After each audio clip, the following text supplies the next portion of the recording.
अस्सलाम वालेकुम नाज़रीन, आप देख रहे हैं प्रोग्राम गोया और मैं हूं अरसलान खालिद। आज के प्रोग्राम में हम बात करेंगे इस वक्त जो सबसे ज़्यादा जिस चीज़ पर बात की जा रही है, एक चीज़ जो बहुत ट्रेंडिंग है, वो ट्रांसपेरेंसी इंटरनेशनल की रिपोर्ट है जिसके हवाले से ये बताया गया कि पाकिस्तान में करप्शन बढ़ी है। जो गुज़िश्ता बरस 120 पर पाकिस्तान का नंबर था वो 124 तक जा पहुँचा है और ये करप्शन बढ़ने की इंडिकेशन खासी ख़तरनाक है। इसमें हम देख रहे हैं कि जहाँ पर अपोजिशन की मुख्तलिफ़ जमातों की तरफ से पाकिस्तान तहरीक इंसाफ को आड़े हाथों लिया जा रहा है और तनकीद की जा रही है कि ये हालात हैं जब आप करप्शन के ख़िलाफ़ वोट लेकर आए हैं, आप करप्शन के ख़ात्मे की बात करते हैं, एहतसाब की बात करते हैं, और ऐसे में आपके दौरे हुकूमत में मुल्क में करप्शन बढ़ना ये एक बड़ा सवाल है, एक बड़ा सवालिया निशान है। लेकिन दूसरी जानिब जो हुकूमती तर्जुमान हैं उनका, शहबाज गिल साहब का बयान ले लें या बाकी लोगों के बयान, तो वो बड़ा वाज़ेह तौर पर ये कह रहे हैं कि ये ट्रांसपेरेंसी इंटरनेशनल की रिपोर्ट अंग्रेज़ी में है, लिहाजा अपोजिशन को देर से समझ आएगी। इसमें जो डाटा इस्तेमाल किया गया है वो उनके बकौल उनके दौरे हुकूमत का नहीं है। वो कह रहे हैं 2017, 18, 19 का है, जबकि हकीकत यह है कि 18 में भी पाकिस्तान तहरीक इंसाफ हुकूमत बना चुकी थी, 19 में भी उनकी हुकूमत थी और अब आज 2021 में भी उनकी हुकूमत चल रही है। ये सारे मामलात में बड़ा सवाल ये है कि एक इस वक्त जब मुल्क में गुज़िश्ता 4-5 बरस से पानामा लीक्स के आने के बाद से एक एहतसाब का दौर दौरा हो, नैब के हवाले से ख़बरें आ रही हों, कोशिश हर किसी की ये हो कि करप्शन का ख़ात्मा करना है, ऐसे में ये फ़र्क नहीं पड़ता कि डाटा 17 का है, 16 का है, बल्कि ये अगर 4-5 साल पर भी मुहित डाटा है, तो ऐसे में मुल्क में आज 2021 में करप्शन बढ़ने की इंडिकेशन मिलना यकीनन बड़ा ख़तरनाक है। इसमें चाहे माजी की हुकूमत पाकिस्तान मुस्लिम लीग नून की बात कर ली जाए या फिर हुकूमत तब्दील होकर पाकिस्तान तहरीक इंसाफ की हुकूमत आना, लेकिन ओवरऑल रियासत पाकिस्तान की बात है, हुकूमत किसी की भी हो, कि मज़ीद तनज़्ज़ुली का शिकार हैं हम, चाहे 1 दर्जे, 2 दर्जे, 3 दर्जे, और ये माजी में बेहतरी से ख़राबी की तरफ गया है। ये इंतहाई वरीसम है हमारे लिए। तो एक सवाल कि क्या हम करप्शन को लेकर या करप्शन के ख़ात्मे को लेकर संजीदा हैं? एहतसाब इसलिए कि एक पॉपुलर स्लोगन है, बिकता है, तो इस हुकूमत का भी सिर्फ यही मकसद है या एहतसाब वाकई को करना चाहता है?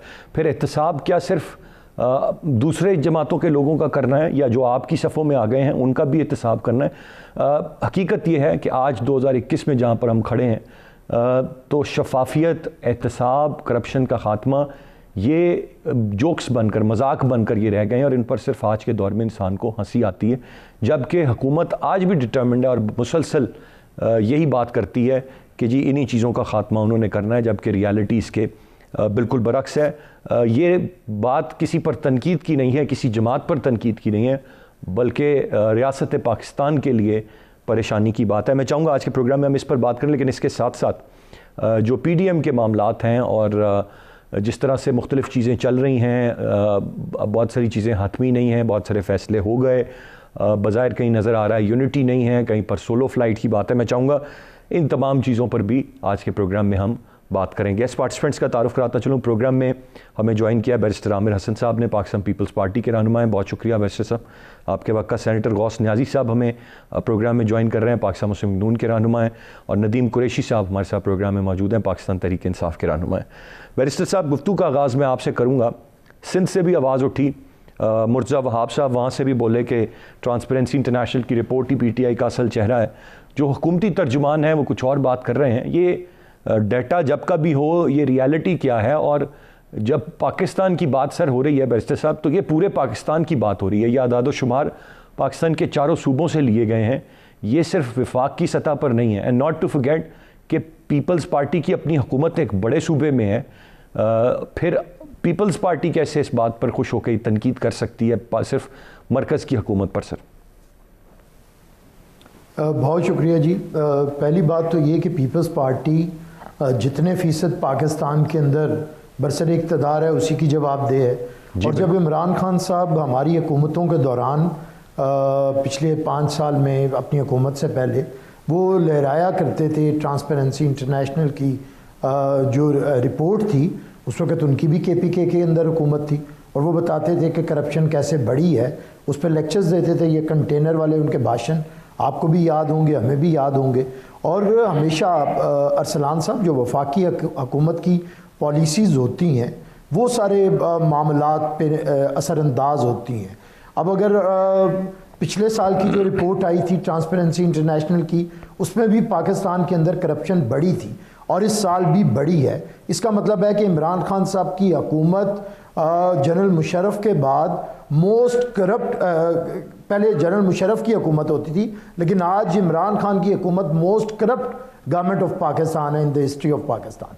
अब तो ये पहले बात है। दूसरा, ये किस तरह है, अगर आपके सामने ये सारे मामलात आएँ, बिलियन ट्री आप लें, BRT आप लें, मालम जब्बा आप लें, ये तो चलें कहानियाँ थोड़ी पुरानी हैं, आज की कहानियाँ लेते हैं।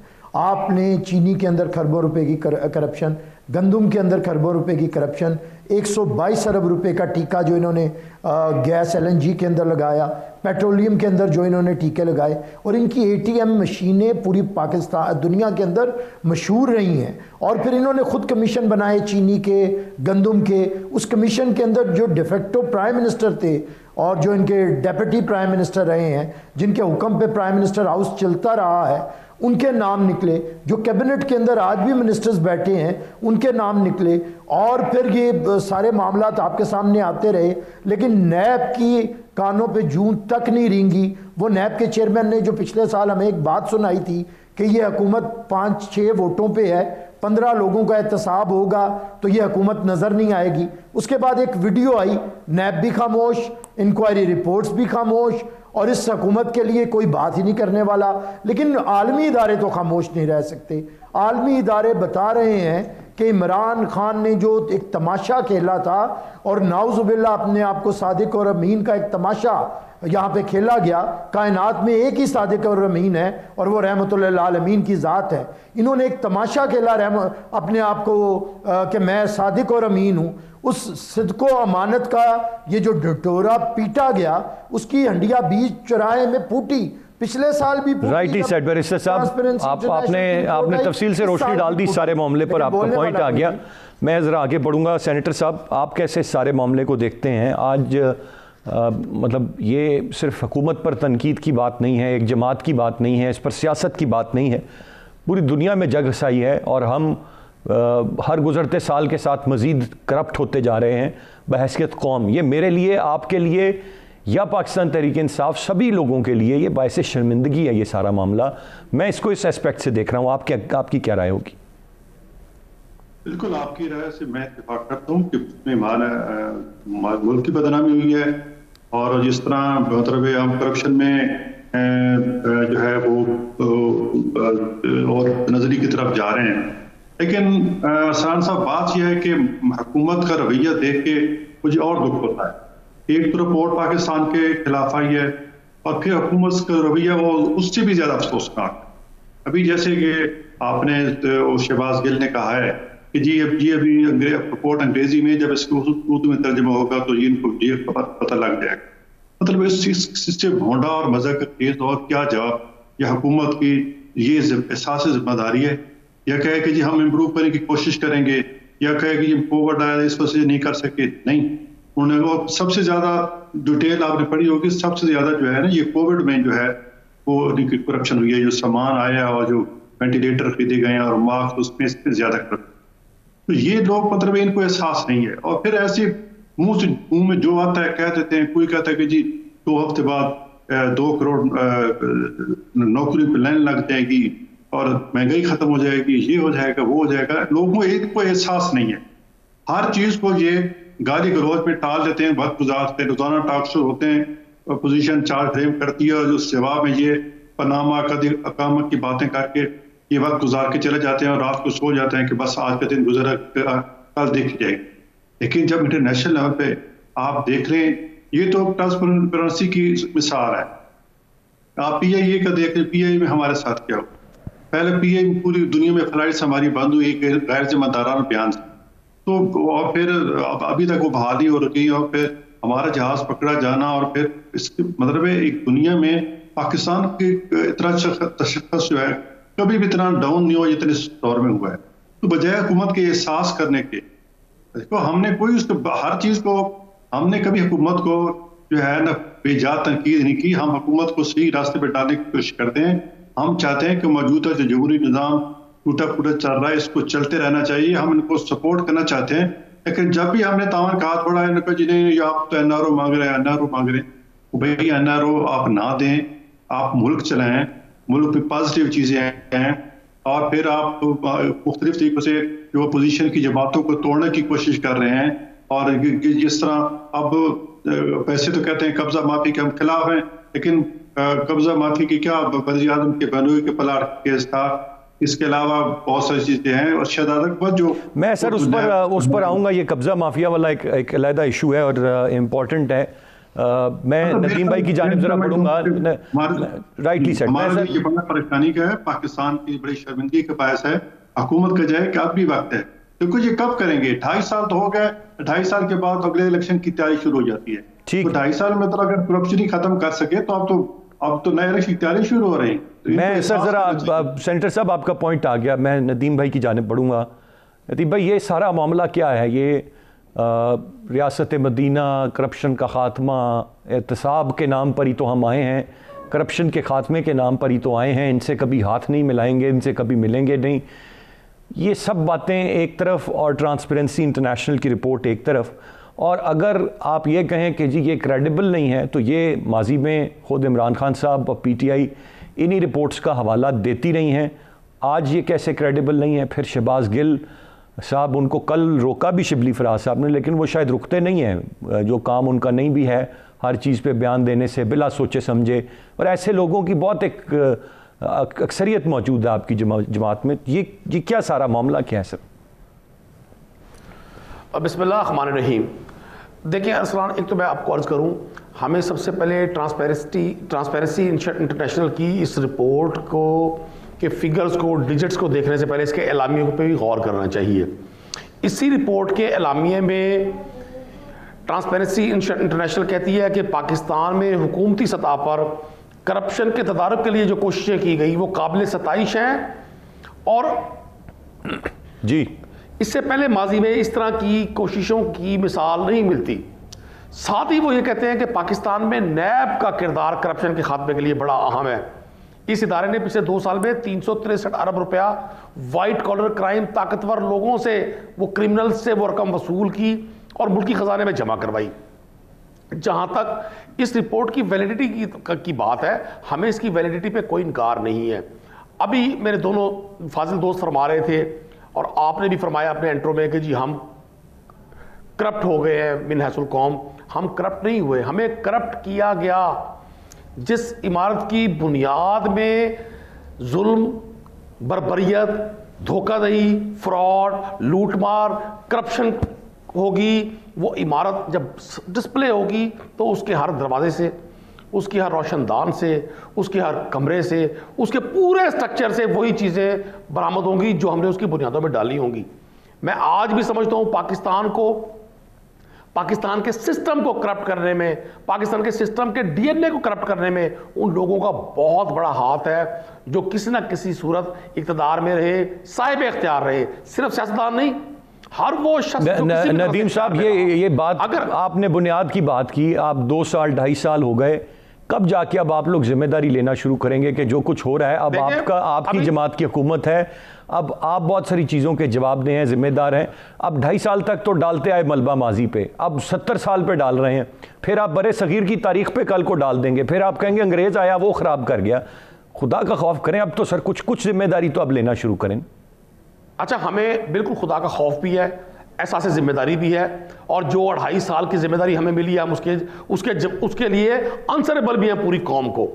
अभी मेरे दोस्त सेनेटर साहब फरमा रहे थे कि जी 2.5 साल गुजर गए, इन्होंने कुछ नहीं किया, अब तो नया इलेक्शन का दौर शुरू हो गया।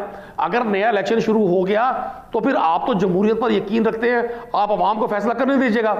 अक्टूबर 2023 में जो इलेक्शन होगा उसमें पाकिस्तान की अवाम फैसला करेगी।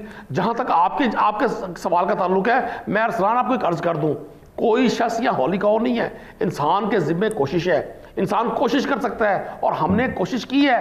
कोई शख्स आप या मुझ समेत, देखिए लैप्सेस हैं सिस्टम में, मसाइल हैं, ये मसाइल 2, 4, 10 दिन के नहीं हैं। इन मसाइल की बुनियादें बड़ा अर्सा पहले रखी गई थी, जब इदारों को जानबूझकर डिस्टेबलाइज किया गया था, जब इदारों में पॉलिटिकल भर्तियां की गई थी। आप PIA देख लें, स्टील मिल साहब, आप उन्हीं इदारों को तो स्टेबल करने आए थे, आप इसी मुल्क को तो स्टेबल करने आए थे ना। ये तो अब मैं आपको वही अर्ज कर रहा हूं ना जी, हम अपनी जिम्मेदारी को इंशाल्लाह पूरा करेंगे। और आपके चूंकि गुफ्तगू है इस रिपोर्ट के हवाले से, हमने इस रिपोर्ट को देखना है कि इस रिपोर्ट में क्या कहा गया है। वाकई जब इसकी उर्दू में ट्रांसलेशन होगी या वो लोग जो कानून को समझते हैं इसको पढ़ेंगे, इसमें 2017, 2018, 2019 ये सारी फिगर्स डाटा मौजूद है इसमें। और 8 में से 2 इदारे हैं जिन्होंने मनफी रेटिंग की है। लेकिन मैं आज भी ये समझूंगा अभी भी वक्त है वो लोग जो इस सोसाइटी में, जो इस सारे सिस्टम में बाअसर हैं, ताकतवर हैं, जिनका रोल है इस सारे मामलात में, वो आज भी अपनी ज़ात से अगर एहतसाब शुरू करते हैं, एक दूसरे को मेलाइन करना, एक दूसरे पर तनकीद करना, हम सब इन सारे मसाइल के जिम्मेदार हैं। अगर पाकिस्तान तहरीक इंसाफ ने ये जिम्मेदारी ली है तो कोई शख्स नहीं कह सकता कि प्राइम मिनिस्टर इमरान खान ने 2.5 साल में उनका कोई वेस्टर्न इंटरेस्ट साबित हुआ है। प्राइम मिनिस्टर इमरान खान ने कोई बैरून मुल्क असासे मुंतकिल किए हैं। प्राइम मिनिस्टर खान ने पाकिस्तान से बाहर कोई प्रॉपर्टी बनाई है।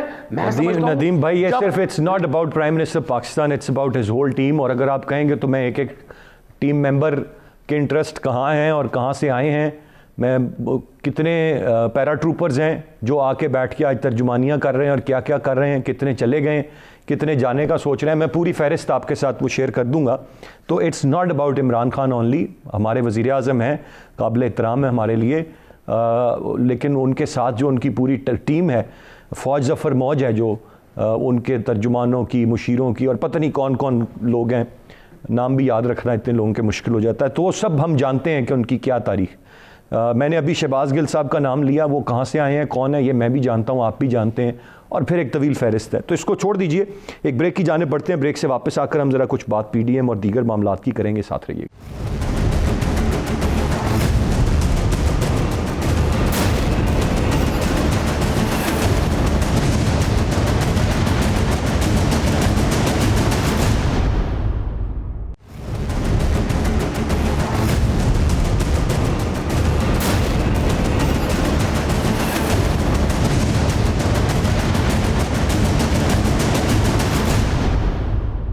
जी वेलकम बैक। बैरिस्टर साहब, गो के ये एक रियलिटी है जो हमने ट्रांसपेरेंसी इंटरनेशनल की बात की, और ये इसको अगर देखा जाए तो ये तनकीद की बात नहीं है इस जमात पर, बल्कि ये ओवरऑल हम सब के लिए बाइस शर्मिंदगी है। मैं चाहूँगा थोड़ा सा हम आगे बढ़ें, अब बात करते हैं हम PDM के हवाले से और जो डेवलपमेंट्स हैं हम देख रहे हैं। पाकिस्तान पीपल्स पार्टी बड़ी की प्लेयर है इस सारे मामले में। बिलावल साहब की जो तजवीज़ थी, मौलाना साहब ने कहा कि बज़ाहिर होती नज़र नहीं आ रही है, मरियम साहिबा ने कहा उस पर बात होनी है। पीपल्स पार्टी का स्टांस अपनी जगह, लेकिन कहीं ना कहीं ये बातें हो रही हैं कि आप लोगों ने शायद कोई बैक चैनल राब्ते भी रखे हुए हैं हुकूमत के साथ, आपने कहीं और भी कोई डील कर ली है। ये इस तरह के इल्ज़ामात लग रहे हैं और इस तरह की डिस्कशंस हो रही हैं, इसकी क्या वजह है सर? देखें, एक तो मैं बिल्कुल इन सारी ख़बरों को निगेट करता हूँ। पीपल्स पार्टी ने कभी बैकडोर ना तो राब्ते किए हैं, और हमारी तारीख गवाह है, हम जब इक़्तिदार में आए हैं आवाम के वोटों से आए हैं, बल्कि हमारे हमेशा मैंडेट को चोरी करने की कोशिश की गई है, और ये हमारी तारीख गवाह है। और पीपल्स पार्टी ने एंटी इस्टेब्लिशमेंट फोर्स के तौर पे, एक सियासी कुव्वत के तौर पे अपनी लड़ाई लड़ी है। हम ना तो कभी लाडले बन के आए हैं, ना कभी कंधों पे सवार हो गए हैं, पहली बात। दूसरी बात यह है कि हम कोई ऐसी तजवीज़ बिलावल साहब ने नहीं दी है। ज़ाहिर है PDM एक तहरीक है, अवाम की तहरीक है और अवाम की सियासी जमातों की तहरीक है, और इसने 20 सितंबर को एक लाया अमल बनाया था। उस लाया अमल के अंदर जो पहले नंबरों पे चीज़ें थी, उसमें अदम एतमाद की तारीख भी शामिल थी।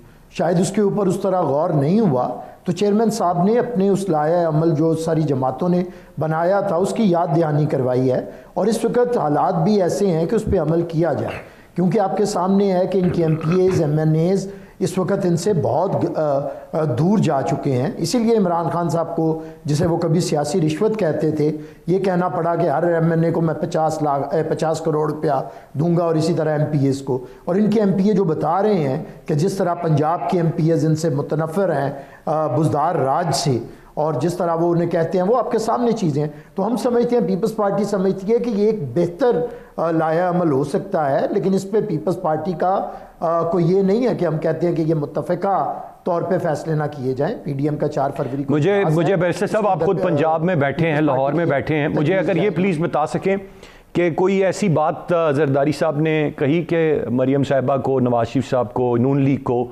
कि जो काम आप मरकज़ में करना चाह रहे हैं पहले ज़रा पंजाब में उसको कर लेते हैं और फिर नून लीग पीछे हो गई? ये खबरें कितनी सही? देखिए, पंजाब का मैं इसलिए कहूँगा कि पंजाब के अंदर सिंगल लार्जेस्ट पार्टी PMLN थी और हक भी बनता था कि उसकी हुकूमत बने। तो अगर जमहूरी तौर पे यहाँ पे अदम एतमाद की तहरीक लाई जाए और वो जो आज़ाद अरकान तरीन साहब के जहाज़ के अंदर बिठा के उनके साथ उनके ज़मीर ख़रीदे गए थे, वो अब सबको आपको पता है।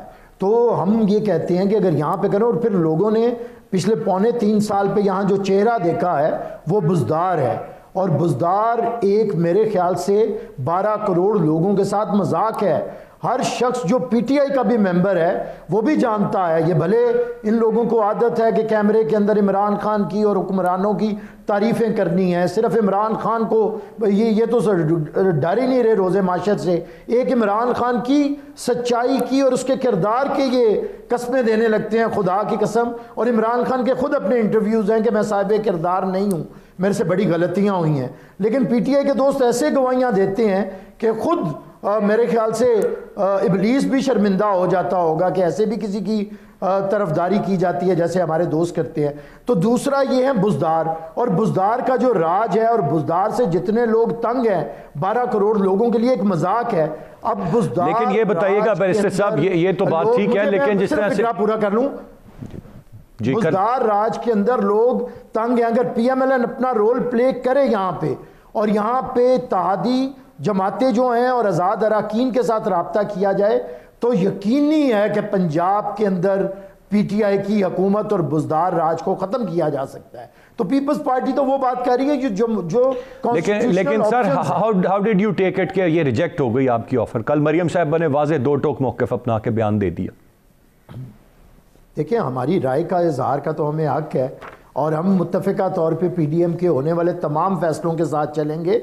अदम एतमाद की तहरीक आए तो बेहतर होगा, नहीं आई तो अगला लाया अमल जो भी मुत्तफ़िका तौर पे PDM सेनेटर साहब से जरा उसके साथ है, एक लम्हे के लिए भी हम उससे हट नहीं सकते हैं। जो PDM के मुत्तफ़िका फैसले होंगे, वो अदम एतमाद की तहरीक हो, वो लॉन्ग मार्च हो, वो इस्तीफ़े हों, जो भी मुत्तफ़िका फैसला होगा, पीपल्स पार्टी इस नाहल, नखट्टू, नाजायज़, निकम्मी हुकूमत को घर भेजने के लिए। मैं सर ज़रा बैरिस्टर साहब सेनेटर साहब की जानिब पढ़ूंगा, ज़रा उनसे भी राय ले लूँ। सेनेटर साहब, बातें जो बैरिस्टर साहब ने की उनमें वज़न है। पंजाब के जो मामलात हैं, अवाम कितने खुश हैं, कितने तंग हैं, नंबर गेम आप स्ट्रॉन्ग हैं वहाँ पे।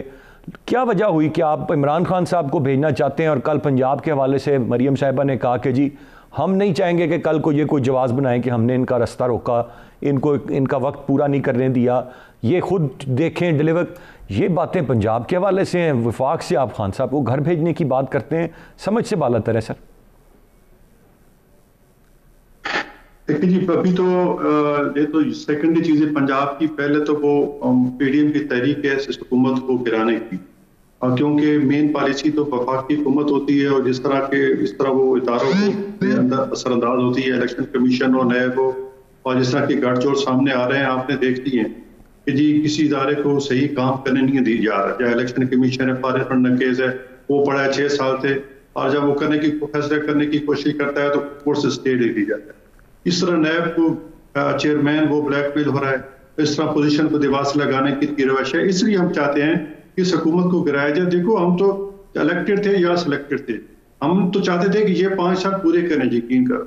लेकिन अवाम और हमने लोगों के गिले शिकवे भी सुने कि पोजीशन कर क्या रही, लेकिन हमने देखा कि 2.5 साल में ये अवाम को कुछ रिलीफ नहीं दे सके। ट्रांसपेरेंसी इंटरनेशनल की आपने बात कर दी, महंगाई की आपने बात कर दी, और जो IMF और दूसरे इदारे कह रहे हैं कि जो महंगाई भी और बढ़ेगी। रजा बाकर ने बयान दिया पिछले 1 जनवरी को या 2 को या उसके जनवरी के पहले हफ्ते में कि महंगाई अभी और बढ़ेगी थोड़ी सी। तो ये अवाम को क्या कर, अवाम बेचारे कहाँ जाए, लोग बेरोजगार हैं, ग्रोथ रेट हमारा नेगेटिव हो गया है।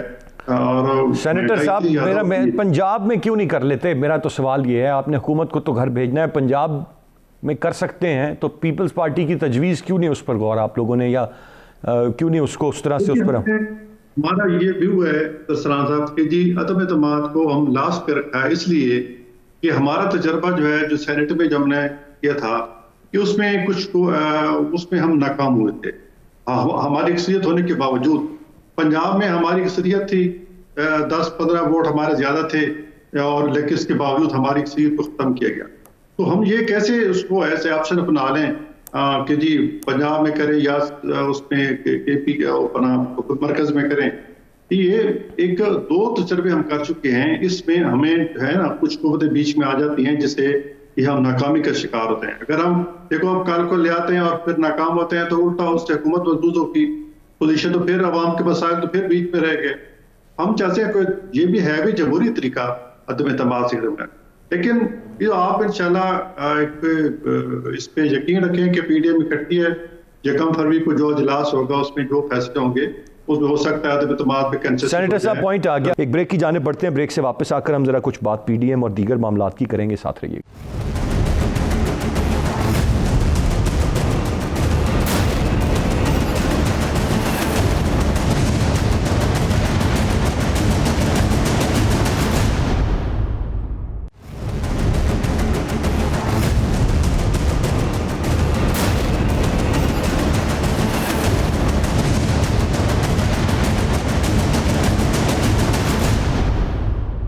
जी वेलकम बैक। नदीम भाई, कितने पैसे मिल रहे हैं एमपीएस को और कितने पैसे आपको मिलेंगे?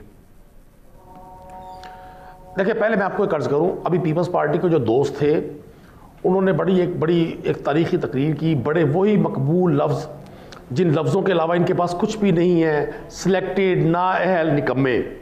मैं एक तो बड़ा हैरान इस बात पर होता हूँ कि इबलीस की मिसालें भी इबलीस के चेले देते हैं। मतलब हमें लोग ये कहते हैं कि यार आप इमरान खान के करैक्टर की तारीफ करते हैं तो इन्हें तकलीफ होती है। इमरान खान कम से कम मुनाफिक नहीं है, इंसान बशर है, बशर में कोताही गलती हो सकती है। हम इमरान खान की उस सियासी करैक्टर की, उस ज़ाती करैक्टर की गवाही देते हैं जो हमने अपनी आंखों से देखा। हमारे सामने लोगों के पाँव पे बम बांध कर लोगों की शुगर मिलें नाम नहीं करवाई इमरान खान ने। हमारे सामने लेकिन नदीम साहब आप तो उस्मान बुज़दार साहब का भी दिफा इसलिए करते हैं ना कि पीटी के नाम दे दिया, बस बना दिया। आप मेरी बात मुकम्मल होने दें। उस्मान बुज़दार इन लोगों के लिए एक ऐसी सजा है कि इनको ना दिन को सुकून है ना रात को चैन है, चूंकि ये समझते थे ये वो गुलामाना ज़हनियत के परवरदा लोग हैं जिन्होंने चंद खानदानों की गुलामी का ठेका लिया हुआ है। ये पहले नाना की गुलामी करते थे, फिर उसके बाप की करते थे, अब उसके बच्चे की करते हैं। अब जो पैदा होगा बच्चा बख्तावर साहब के यहाँ, ये उसके भी गुलाम होंगे। लेकिन हम इनकी तरह गुलाम ज़हन के लोग नहीं हैं।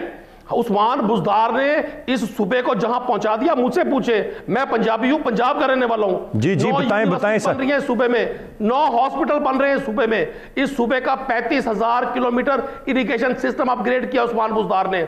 इस सूबे में 1 लाख असातिज़ा को, एकेडमिक स्टाफ को ऑनलाइन ट्रांसफर पोस्टिंग की सहूलत दिया उस्मान बुज़दार ने। इस सूबे के तमाम वो मनसूबाजात जो शहबाज शरीफ दौर में सिर्फ डिस्प्ले के लिए शुरू किए गए थे, उन्हें सियासी इंतकाम का निशाना नहीं बनने दिया। आप आज भी पंजाब के किसी शहर का मवाजना सिंध के इन हीरो से करें जो 13 साल से सिंध में बैठे हैं, जिन्होंने कब्जा किया हुआ है जाली हुकूमत बनाकर, जो इस नशे में धूते हैं, जो जलसों में भी नशा करते हैं, डांस करते हैं, जो पब्लिकली भी नशे ही नजर आते हैं लोगों को। सर नदीम भाई नहीं सर, ज्यादती कर रहे हैं आप, ज्यादती कर रहे हैं, डांस, ये गलत बात है। नहीं नदीम भाई, आप अपना मौक़िफ़ जरूर रखें, आप उस्मान बुज़दार की तारीफें जरूर करें, आप इन पर तनकीद जरूर करें, पर जाती हमला नहीं करें नदीम भाई, ये आपने गलत बात की है सर। नहीं, इमरान खान के करैक्टर के हवाले से कोई बात होगी मैं बर्दाश्त नहीं करूंगा जनाब, सीधी सी बात है, मुख्तसर। मुझे तो फिर आप उनके नशे करने और उनके डांस करने की बातें करेंगे तो वो भी नहीं बर्दाश्त करें। हाँ, ये कौन सी बात, ये कौन सर, कोई भी नहीं अपनी पार्टी की आदत के बारे में बर्दाश्त करता, बहुत सारी बातें, और उन्होंने कोई जाती हमला नहीं इमरान खान साहब पे किया। मैंने वही बात करनी है जो मेरी जुबान मुझे इजाजत देगी। मैं बदतमीजी ना बर्दाश्त करता हूं, ना बदतमीजी करता हूं। सर, कोई बदतमीजी नहीं हुई किसी किस्म की भी नदीम भाई। नहीं, जब ये इमरान खान के हवाले से हमें ये इब्लीस करार देंगे तो हमें ये नदीम भाई कोई बदतमीजी नहीं हुई। ये वो खामोशी से सारी बातें सुनी हैं जिन्होंने सारी जिंदगी गुलामी की है। मैं बिल्कुल आपकी बात सर साहब सुन रहा हूं, और मैं इसी वजह से नदीम भाई, जाती हमला उन्होंने इमरान खान साहब पर नहीं किया, सिर्फ आप लोगों के उनके किरदार के दिफा की बात की है, और आप उन पर जाती अटैक कर रहे हैं, उनके जलसों की बात। मेरे लिए बड़ा तकलीफ दे है। आप अगर किसी महज़िब शख्स को अगर वो अपनी लीडरशिप के हवाले से डिफेंस करता है, आप उसे इबलीस से तशबीह देते हैं। आप शीशे के घर में बैठकर दूसरे पर पत्थर मारते हैं। आपको चाहिए था आप बैरिस्टर साहब को भी रोकते। ये बात नहीं है किसी शख्स की जुबान दराजी की इस कदर इंतहा हो, मैं सर अपोनेंट को सामने बैठकर इबलीस कहे। नदीम साहब, बात यह है चाहे वो आपकी लीडरशिप पे जाती हमला करें या आप उनकी लीडरशिप पर जाती हमला करें, मैं दोनों चीज़ों को उतना ही क्रिटिसाइज करूंगा। इस वक्त जो आपने बात कही वो ज्यादा तल्ख थी पीपल्स पार्टी को लेकर। आपने नशों की बात की, इनके डांस की बात की, शादी करना चाहते हैं तो किरदार की बात कर रहे हैं।